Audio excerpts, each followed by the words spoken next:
আসসালামু আলাইকুম। আলহামদুলিল্লাহ আমি ভালো আছি। আশা করছি আপনারা যে যেখানে আছেন সবাই ভালো আছেন আল্লাহর রহমতে। তো আজকে নতুন আরও একটি ভিডিও নিয়ে আমি চলে আসলাম আপনাদের সাথে, আর পাশাপাশি গল্পও করব। আর আমার ভিডিওটা যদি ভালো লাগে তাহলে অবশ্যই লাইক, কমেন্ট, সাবস্ক্রাইব করে আমার পাশে থাকবেন। আমাদের মতো নতুনদের আপনারা সাপোর্ট করবেন, আমরা এগিয়ে যাব। সাপোর্ট করব বলতে সবাইকে সাপোর্ট করব আমরা, তাহলে আমরা একটা প্ল্যাটফর্ম থেকে একটু ভালো কিছু আশা করব। আমরা সবাই একটা স্বপ্ন নিয়ে একটা কাজ শুরু করি। আমাদের স্বপ্নটা আল্লাহ তাআলা যদি ভাগ্যে রাখে তাহলে হয়তো বা সফল হতে পারবো। আল্লাহ তাআলা যদি ভাগ্যে না রাখে তাহলে হাজার চেষ্টা করলেও পারবো না। তারপর আল্লাহ বলেছে তুমি চেষ্টা করে যাও। তো চেষ্টা করে যাচ্ছি, জানি না কত দূর পর্যন্ত এগিয়ে যেতে পারবো। তো বাসায় ছিলাম না প্রায় 3 মাসের মতো।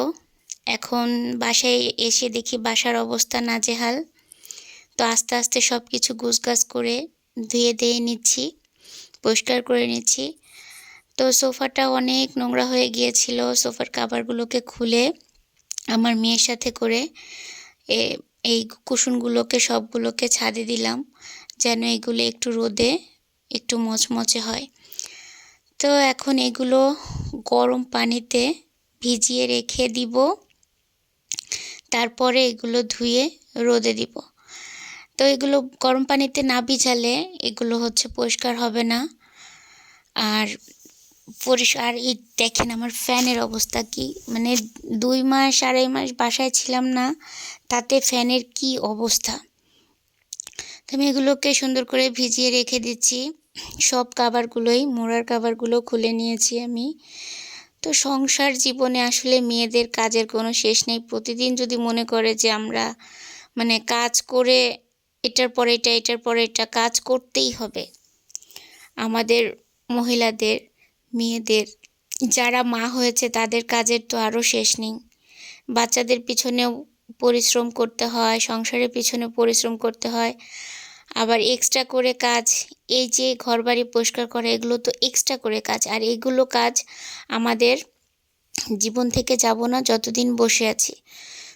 তো এটা নাড়াতে গিয়ে দেখলাম যে পারছি না। তোমার হাজব্যান্ডকে বললাম যে আমাকে এগুলো একটু সরিয়ে দাও, আমি এগুলো পরিষ্কার করে নিব। তো সে সুন্দর মতন বসে বসে, বাবুর মতন বসে বসে সে মুভি দেখছিল। তা আমি তাকে ডিস্টার্ব করলাম, একটু হেল্প করে দিল আমাকে। তো একটু সাহায্য করে দিলে ভালোই লাগে।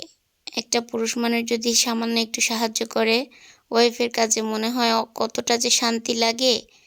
যার করে দেয় একমাত্র সেই বুঝে। যাক, আলহামদুলিল্লাহ, যতটুকু করে দিয়েছে এর জন্য অসংখ্য ধন্যবাদ। আর এই যে সোফার অবস্থা কি, একদম মোছামাছি হয় না জন্য একদম বাজে অবস্থা হয়েছে। আগে ঝেড়ে নিচ্ছি, পরে আবার কাপড় দিয়ে মুছে নিব। তো আমার অনেক কাজ, আজকে কাজের শেষ নেই। তো ক্যামেরার আড়ালে তো কত কাজ করা যে হয় সেগুলো তো দেখানো হয় না, জাস্ট সামান্য একটু একটু কাজ। আমরা যারা ব্লগ করি সবাইকে সামান্য সামান্য মেইন কিছু ভিডিও করে দেখানো হয় বা কথা বলা হয়, কাজ করা হয়। আর এই তো এর মধ্যে আবার রান্নাবান্নাও আছে। তারপরে আমি এই যে এইখানকার ঘরবাড়িগুলো পরিষ্কার করে সুন্দর করে ধুয়ে নিয়ে আবার রান্নাঘরে চলে এসেছিলাম। রান্নাঘরে এসে রান্নাঘরের সমস্ত কিছু পরিষ্কার করে ঝাড়ু দিয়ে ঘর মুছে এখন এই যে সব কিছু পরিষ্কার পরিপাটি হয়েছে। কিন্তু আজকে আমি 2টা ফ্যান পরিষ্কার করেছি, আরও 2টা ফ্যান আমি পরে পরিষ্কার করব। কারণ 4টা ফ্যান একসাথে আমি পরিষ্কার করতে পারিনি, আমি একটু অসুস্থ। তারপরে শুকানোর পরে আবার আমার মেয়েকে বললাম, আম্মু তুমি আমাকে একটু সাহায্য করো। তো আমার মেয়ে আলহামদুলিল্লাহ অনেক লক্ষ্মী। সবাই আমার মেয়ের জন্য দোয়া করবেন। সে আমাকে অনেক কাজে সাহায্য করে, অনেক ঘরের কাজেও সাহায্য করে।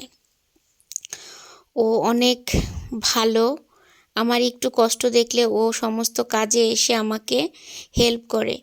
ইভেন রান্নাঘরের কাজেও আমাকে হেল্প করতে চায়, কিন্তু ও তো ছোট, কি হেল্প করবে? তারপরও যতটুকু পারে আলহামদুলিল্লাহ করে। এখনকার মেয়েরা তো কিছুই করতে চায় না, কোনো কিছু, একদম ঘরে বসে বসে খাবে দাবে আর মানে পাকনামো করবে, মোবাইল দেখবে। তো আলহামদুলিল্লাহ সেই তুলনায় আমার মেয়ে অনেক বেটার, অনেক ভালো। আল্লাহ যেন ওকে এরকম মন মানসিকতা দিয়ে বড় করে, ওকে ও যেন এভাবেই একইভাবেই মন মানসিকতাতে বড় হতে পারে। আর এই তো এখন কুশন কাভারগুলো আমরা সন্ধ্যার দিকে ভরে নিচ্ছি।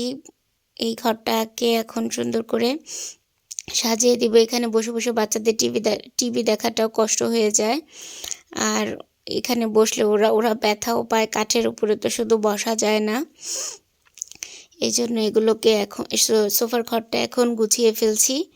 তো এই যে বালিশ নিয়ে এসেছিল, সে বালিশ আমার মেয়ে দুষ্টামি করছে, তো বালিশ নিয়ে শুয়ে শুয়ে যে পাটি বিছিয়ে ওরা মানে টিভি দেখছিল।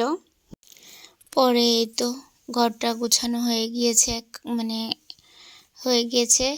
এখন ওই কুশনগুলোকে বিছিয়ে দিলেই কাজ ফাইনাল শেষ।